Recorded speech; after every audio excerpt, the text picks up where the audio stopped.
করেছেন আমাদের বীরগঞ্জের বিএনপির নেতৃবৃন্দ। আমাদের সবাইকে আসসালামু আলাইকুম।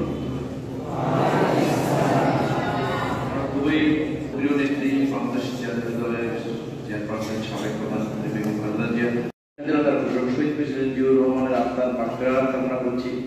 দেশে যে ঘন ঘন ভূমিকম্প হচ্ছিল কাছে আমাদের যে সকল শহীদ হয়েছে, আমার সকলের জন্য আজকে আমরা সৎকার সহ খতম নিজের মধ্যে আল্লাহর কাছে আপনারা যদি প্রার্থনা করেন, আল্লাহ অবশ্যই সেই জন্য এখানে আসা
ভাই ফোনগুলো তো আগে নিলে আমরা কি পাবো?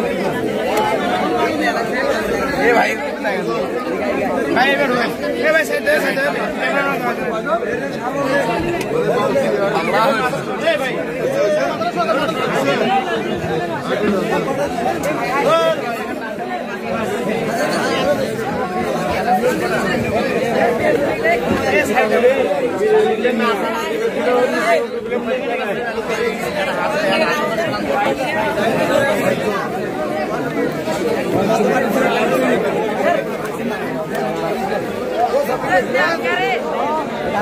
Alhamdulillah.